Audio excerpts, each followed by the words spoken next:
Alors, bonsoir tout le monde. Bienvenue à cette séance extraordinaire du Conseil municipal de Lanoraie.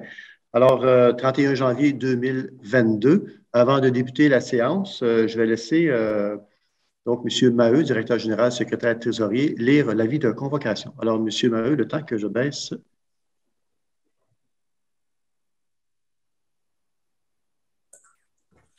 Avis de convocation à Mme Lynne Clermont, Marie-Ève Mondor, Lucie Ouellette et José Castonguay, à Messieurs André Villeneuve, Martin Lavallée et François Boisjoli. Mesdames, Messieurs, avis spécial vous est par la présente donné par le sous-signé qu'une séance extraordinaire est convoquée par M. Marc-André Maheu, directeur général et greffier trésorier, pour être tenue par vidéoconférence lundi le 31 janvier 2022 à 20 h et qu'il y sera pris en considération le sujet suivant, adoption du budget 2022. Ça a été donné à Lanoraie le 12 janvier 2022 et ça a été signé par moi-même. Donc, je remets un peu de volume. Alors, est-ce que j'ai un proposeur pour l'avis de convocation? Je propose. Donc, M. Lavallée fait la proposition. Est-ce que j'ai un appuyeur? J'appuie. Appuyé par Mme Ouellette. Le vote, on va fonctionner comme la dernière fois. Je demanderai en partant du siège numéro 1. Donc, ceux qui sont en faveur, siège numéro 1. En accord. Siège numéro 2. Oui, en faveur. Siège numéro 3. Oui, d'accord. Siège numéro 4. C'est François. Il va se joindre à nous probablement dans quelques instants. Siège numéro 5. En faveur. Et siège numéro 6. D'accord. Donc, voilà, c'est 5 votes enregistrés en faveur. Donc, vérification du quorum et ouverture de la séance extraordinaire. Est-ce que j'ai un proposeur pour l'ouverture de la séance extraordinaire?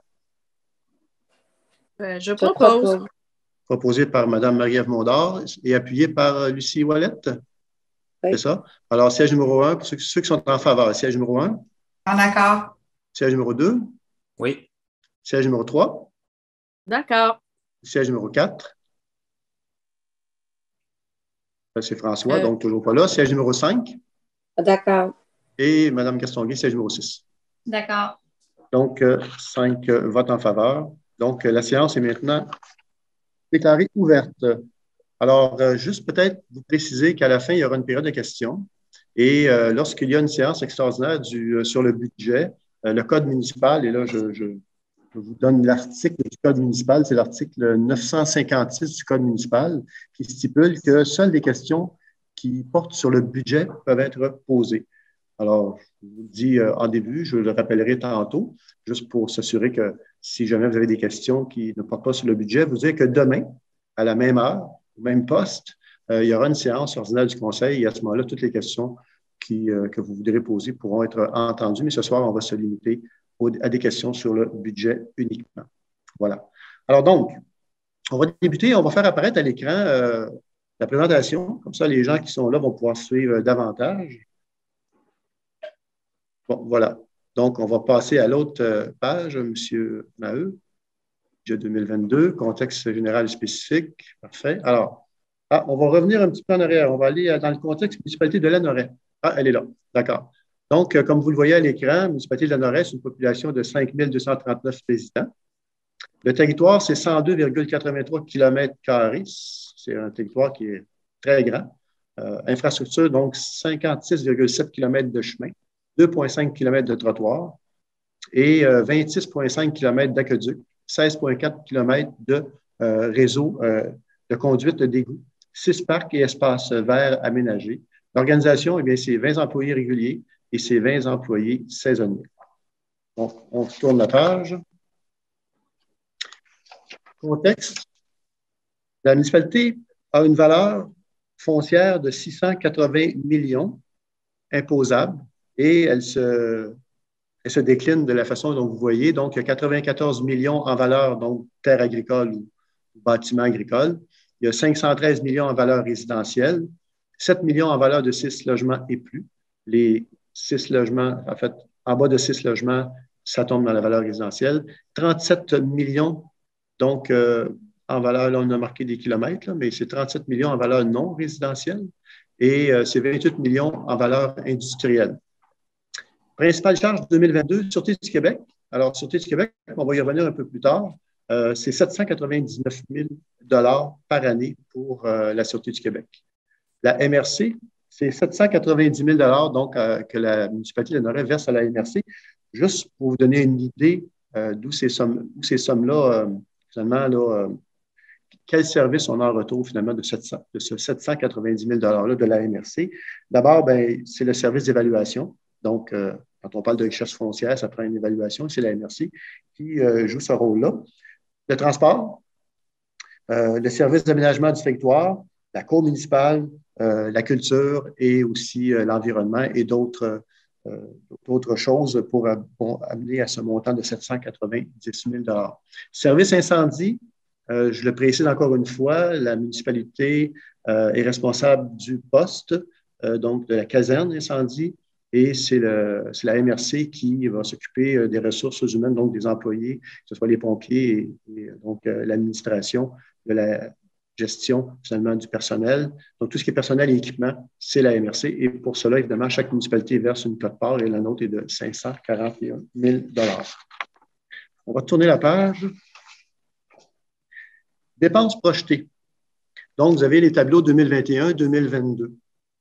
Alors, juste peut-être pour donner un peu plus de détails. Administration générale, bien sûr, vous aurez compris que ça comprend le conseil municipal, le secrétariat et la gestion des finances, ce qu'on appelle la greffe aussi, l'évaluation municipale et les dépenses administratives générales. Donc, ça, c'est l'administration générale. La sécurité publique, eh bien là, on parle de l'incendie, donc service incendie, on parle de police et on parle aussi de la sécurité incendie du parc industriel. Donc, sécurité publique, on a les montants, donc en 2021, 1 274 900 et 2022, 1 374 700. Pendant qu'on y est, je vais tout de suite faire le point là-dessus. On a reçu une augmentation en 2022 du gouvernement du Québec pour la sécurité, pour la police, donc pour la présence policière, d'environ 53 000 $. Et on a aussi eu une augmentation au niveau du service incendie, et M. le directeur général me corrigera, à peu près 63 000 $. Donc, c'est pas mal ça. Et aussi au niveau des matières résiduelles, on a eu une augmentation. Donc, c'est ce qui expliquera plus tard, quand on y arrivera, le résultat du tableau à la fin. Sécurité civile. Donc, sécurité civile, eh bien, c'est justement pour avoir un plan en sécurité civile que cette somme-là est prévue. Transport. Quand on parle de transport ici, vous voyez que la somme est assez importante. Là, on parle d'1 278 000 pour 2022 versus 1 085 000 2021. Alors, qu'est-ce que le transport? Eh bien là, on parle de voirie, on parle de déneigement, on parle de transport en commun. Bref, il y a énormément de choses attachées à cela. Juste peut-être enlèvement de la neige, éclairage de rue, circulation, bref, transport en commun pour un total d'1 278 000 pour cet item-là, donc transport. Hygiène du milieu. Donc, hygiène du milieu, on va parler d'eau potable, on va parler d'assainissement des eaux usées, on va parler aussi des conduites, réseau d'égouts. Dans l'hygiène du milieu, il y a aussi les matières résiduelles, les matières sélectives, matières organiques, amélioration des cours d'eau et autres. Donc, pour un montant de hygiène du milieu de 1 million. Oui, excusez-moi, hygiène du milieu, 1 23 600. Santé bien-être. Santé bien-être, on parle ici de logement social essentiellement. Donc, on parle de l'OMH, entre autres. Aménagement, urbanisme et développement. Eh bien là, on parle de zonage, d'urbanisme, de promotion de développement économique. Donc, pour un montant de 441 300 $. Loisirs et culture, on parle d'1 089 000 versus 2021, 852 700. Alors, en loisirs et culture, ça comprend beaucoup de choses. Entre autres, vous avez les activités récréatives, activités culturelles. Et là, je pourrais aller davantage dans le détail, peut-être si je retrouve ma feuille, mais ça comprend énormément. Attendez un petit peu. On va y arriver. Loisirs et culture. Question que vous voyez bien de quoi ça retourne. Alors, évidemment, il y a au niveau des salaires des employés, rémunération. On parle de transport, communication, on parle de services des professeurs, loisirs et culture, honoraires, on parle de biens non durables et on parle aussi de camp de jour, du pavillon Jean Bourdon, du pavillon Clément Loranger. On parle de centres sportifs, les rémunérations, cotisations d'employeurs, transport, communication. On parle de location, entretien, réparation. On parle aussi de la patinoire. Donc, patinoire, été comme hiver, 4 saisons. Et on parle de la piscine, bien sûr. Alors, c'est des sommes relativement importantes. Et quand on les additionne, eh bien, on arrive à ce montant-là.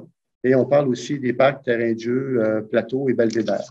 Terrain de tennis aussi, bien sûr. Et, attendez un petit peu, on parle de... Voilà, c'est pas mal ça.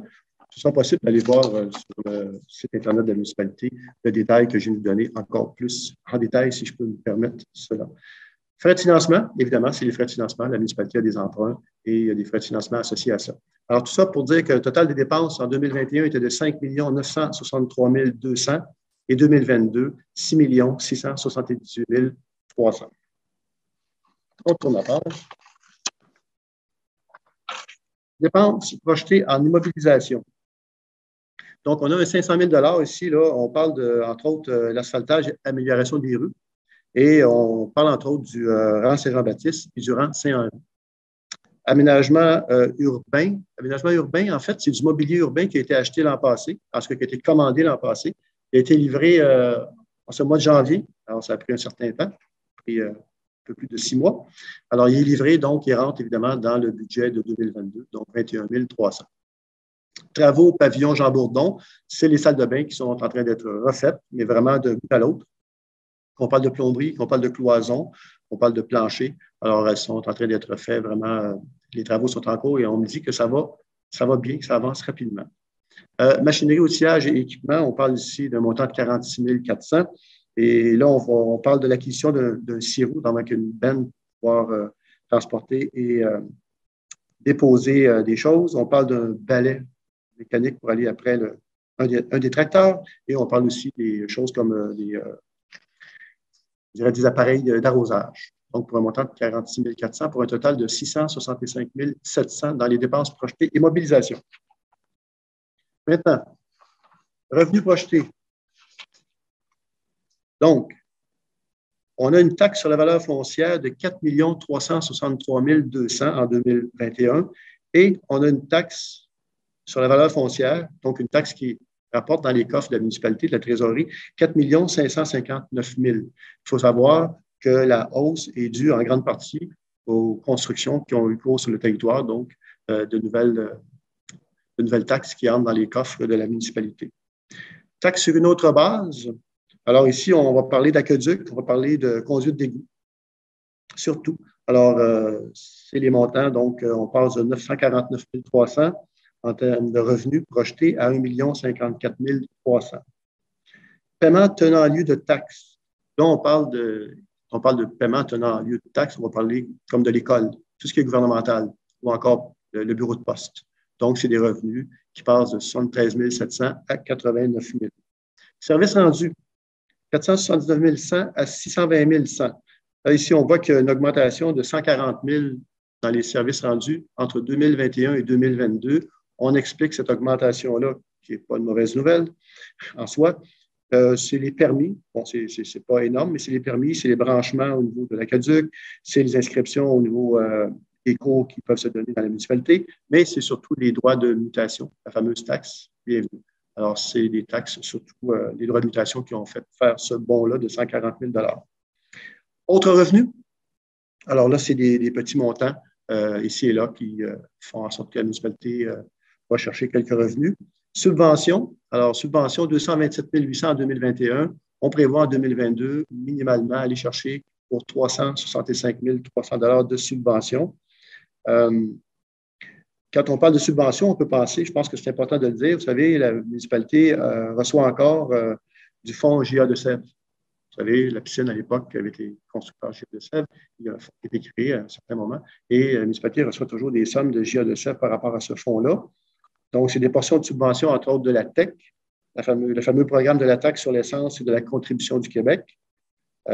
Juste pour votre information, la TEC, on a eu le montant en 2019 et on parle d'un montant de 2 377 000 qui vont servir à faire des travaux, entre autres sur les routes de la municipalité.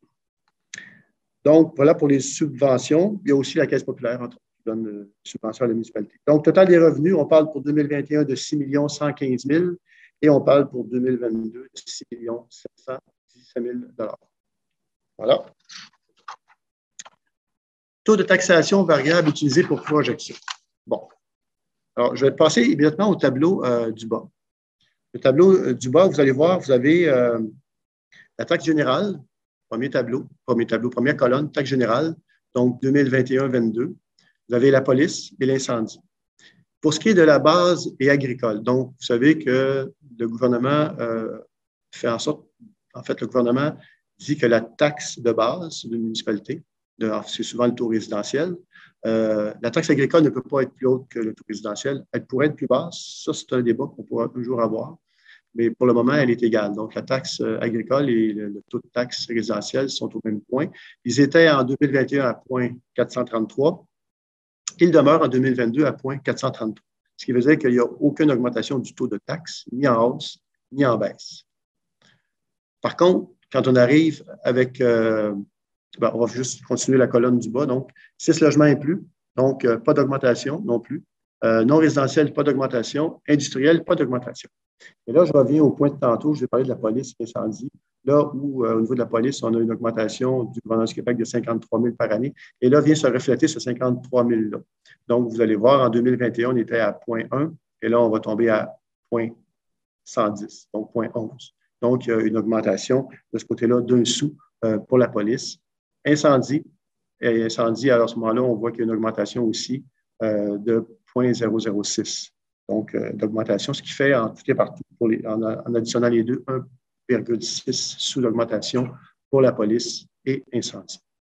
Je vous laisse le soin de regarder, mais je pense que c'est assez clair pour tout le monde. Ça va? Donc, on va tourner la page, monsieur le directeur général. Toute taxation variable utilisée pour projection. Alors, là, on arrive au niveau des matières résiduelles. Matières résiduelles, là aussi, on a une augmentation cette année. Parce qu'on a moins de subventions du gouvernement. Il va falloir qu'on regarde la situation. Pourquoi on a moins de subventions? Paraît-il que notre performance en termes de récupération est peut-être pas suffisamment élevée parce que le gouvernement applique ses critères. Et là, on aura un questionnement à se faire, je pense, au niveau du Conseil, mais aussi au niveau de la population. Qu'est-ce qui fait que le gouvernement a décidé de nous donner moins parce que nous n'arrivons pas aux critères que le gouvernement a mis en place et donc on a moins de subventions. Donc, on voit qu'il y a une augmentation ici de 10 $ pour les matières résiduelles. Égouts, entretien et assainissement. Donc là, on constate que les installations commencent à vieillir. Il va y avoir des travaux à faire, des travaux souvent de prévention pour s'assurer qu'on entretient bien les bâtiments. Donc, on parle ici d'une augmentation de 20 $ pour égouts, entretien et assainissement. Vidange d'une installation septique, on passe de 64 $ à 70 $. Donc, une augmentation de 6 $. Et l'eau potable qui va rester au même montant, soit 140 2021, 140 2022. Alors, comme nous avons l'obligation d'équilibrer le budget, c'est une obligation de par la loi. Alors, voici ce qu'on vous présente, c'est vraiment l'équilibrage budgétaire. Alors, vous avez les revenus en 2021 de 6 115 000. Il y avait eu à l'époque une appropriation. Je reste dans la colonne de 2021. Il y avait eu une appropriation de 850 200 pour un total de 6 965 200. Il y a eu des dépenses de 5 963 200. Il y a eu d'autres activités financières, 104 000 et mobilisation, 890 000, sous total 6 965 200. Donc, il y a évidemment en 2021 un budget équilibré qui a été déposé. 2022 maintenant, vous allez pouvoir voir les différences. Donc, en 2022, on parle de 6 717 000. On fait une appropriation de 800 200 $. Quand on parle d'appropriation, c'est des sommes, dans le fond, c'est beaucoup de projets qui n'ont pas été réalisés en 2021, mais pour lesquels les gens avaient déjà été taxés. Alors, ces projets-là, on les reporte en 2022 et on ne taxe pas à nouveau les gens, évidemment. Donc, ces sommes-là vont être utilisées justement pour équilibrer le budget puis pour réaliser ces projets-là qui n'ont pas été réalisés en 2021.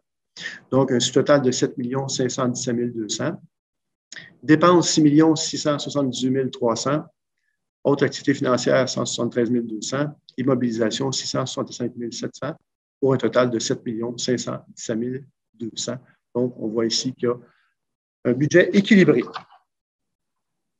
L'effet saillant du budget. Alors, d'abord, vous dire que, vous savez, la NORAD a connu une croissance importante depuis les dernières années et au niveau municipal, il faut apporter un peu d'aide, si je peux dire comme ça, un peu de soutien, donc engager du personnel, du nouveau personnel pour venir justement prêter main forte à l'équipe qui est déjà en place, qui, soit dit en passant, fait un excellent travail. Donc, on parle d'embauche de personnel dans divers services, dont, entre autres, un agent de développement. Mise en place d'une table sur la sécurité routière, je pense que vous avez déjà entendu parler. Le projet est en marche, le Conseil a déjà voté donc la création de la table et aussi voté que c'est Mme Lynn donc Clermont qui va piloter cette table-là. Mise en place d'une politique culturelle, et ça, on y reviendra plus tard. Ça va prendre, évidemment, pour aller de l'avant avec cela, ça va prendre une résolution du Conseil municipal pour aller de l'avant vers cela. Embauche de travailleurs de rue. On sait que depuis plusieurs années, je dirais depuis pratiquement un peu avant le milieu des années 2000, on avait déjà fait des ententes avec l'organisme qui s'appelle La Truelle, qui est situé à Lavaltrie, donc travailleurs de rue de Lavaltrie, donc travailleurs de rue qui viennent soutenir nos jeunes à la NORAD. Donc, on va reconduire probablement cette entente-là. Peut-être qu'on la bonifiera. On va voir avec le Conseil. On va voir aussi avec l'organisme comment on peut arriver à soutenir davantage nos jeunes. Travaux préparatoires à la réalisation d'un parc canin. Donc, les sommes sont là présentement pour pouvoir mettre en place un parc canin qui est, je pense, demandé depuis plusieurs années par les gens. Réfection d'une portion des rangs Saint-Jean-Baptiste et Saint-Henri, je l'ai parlé tantôt. Investissement dans les infrastructures routières, asphaltage, drainage et ponceau, et des travaux de réfection du pavillon Jean-Bourdon. Je vous en ai aussi parlé tantôt. Et peut-être, attendez un petit peu. Non, c'est bon. Voilà. Alors voilà, en gros, évidemment, il y a plus de projets que cela sur la table à dessin présentement. Avec un budget de cet ordre-là, vous comprendrez qu'il y a beaucoup d'autres projets qui sont prévus pour l'année en cours. Vous aurez la chance, comme je disais tantôt, de consulter le budget davantage sur le site de la municipalité. Maintenant, la grande question, et je sais que les gens se la posent, et je vais tenter d'y répondre. Qu'arrivera-t-il avec le compte de taxes? Écoutez, on a fait des simulations. En fait, ce n'est pas des simulations, c'est des projections qui sont réelles et donc qui vont se produire. Il y aura une augmentation du compte de taxes municipal. Je vais vous donner, d'abord, vous dire que la raison fondamentale, c'est qu'au niveau de la police, on a eu une augmentation de 53 000. Au niveau sécurité incendie, la MRC, c'est une facture de 63 000. Et aussi au niveau donc de la collecte sélective, entre autres, où il y a eu une augmentation. Je vais vous donner des exemples. Et là, les exemples sont différents, que ce soit au village avec aqueduc et égout, que ce soit en campagne aqueduc et fosse septique, ou que ce soit en campagne seulement avec fosse septique. Alors, je donne un exemple. Et là, je parle de terrain et de bâtiment. Donc, une propriété, terrain et bâtiment inclus, qui est évaluée à 200 000 actuellement, l'augmentation serait de 57 $. 57 $, si vous prévalez des versements que vous pouvez faire, on parle de 11 $ par versement. Donc de plus pour un total de 57. Et là, je suis dans le village aqueduc-égout. Donc, village aqueduc-égout, pour une propriété évaluée à 250 000 $, on parle d'une hausse du compte de taxes de 64 $. Et là-dessus, ça fait 13 $, si vous prévalez des versements, 13 $ par versement de plus. Une propriété de 300 000, c'est une hausse de 71 $ par année, avec des versements qui augmentent de 14 $ par versement. Et pour une propriété de 400 000, on parle d'une hausse annuelle de 84 $. Donc, pour un total une augmentation par versement de 17 $. Ça, c'était pour village, aqueduc et égout. Et en tout cas, on pourra peut-être voir comment on peut le mettre sur le site Internet pour que les gens puissent y avoir accès, évidemment. Donc, ça, c'était pour village, aqueduc et égout.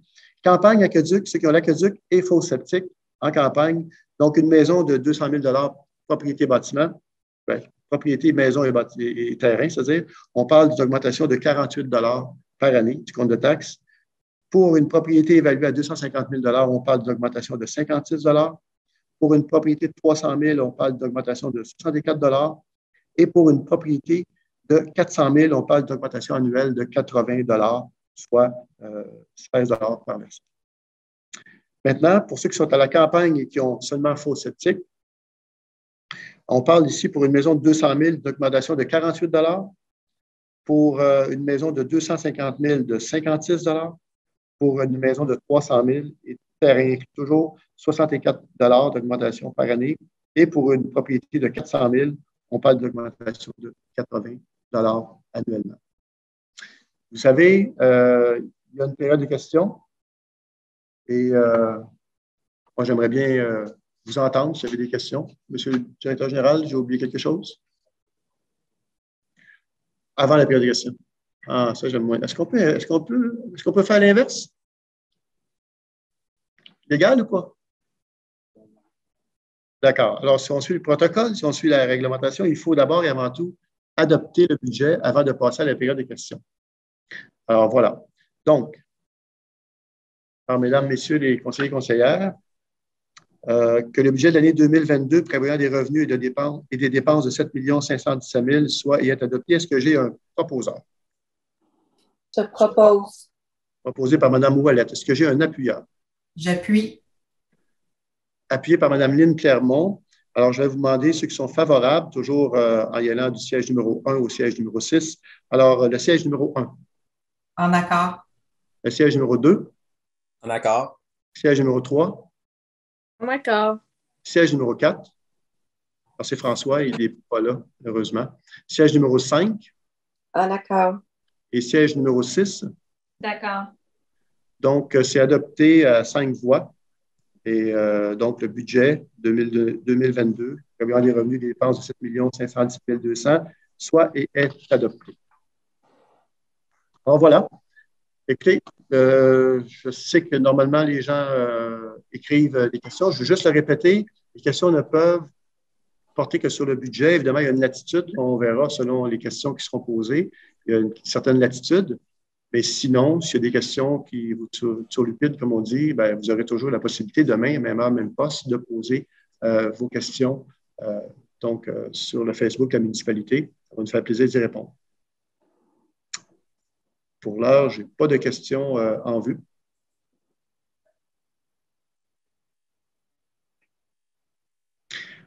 Pour le bénéfice des gens qui nous écoutent, M. Maheu, est-ce qu'on sait combien de personnes sont présentement? On va poser la question, savoir combien il y a de personnes qui sont branchées.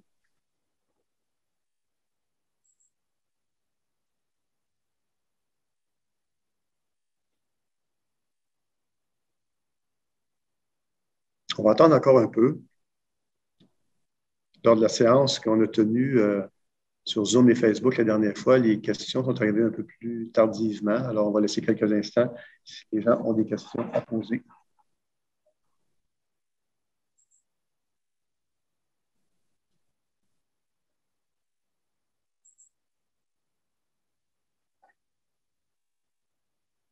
Bon, écoutez, il ne sera pas trop tard pour les poser demain.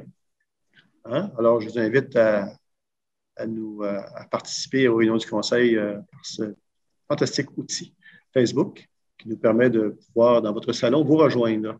Alors, Monsieur le directeur général, pas de questions. On nous annonce qu'il n'y a pas de questions. Donc, concernant la levée de la séance, est-ce que j'ai un proposeur? Je propose. Donc, Mme Lynne Clermont a fait la proposition. Est-ce que j'ai un appuyeur? J'appuie. M. Lavallée appuie. De vote, ceux qui sont en faveur. Siège numéro 1. En faveur. Numéro 2. En faveur. Numéro 3. Je suis d'accord. Numéro 4. François est avec nous. Numéro 5. D'accord. Et le numéro 6. D'accord. Alors voilà qui lève la séance. Merci beaucoup aux membres du Conseil d'avoir été présents. Je profite du moment qui m'est alloué pour saluer le travail des employés municipaux concernant le budget et saluer aussi le travail de l'ensemble des membres du Conseil. Il y a mis plusieurs heures, plusieurs avant-midi. Alors, on a travaillé très fort en espérant que tout cela fera le plaisir des gens qui sont les citoyens de Lanoret. Je vous remercie beaucoup et je vous souhaite une bonne soirée à tous.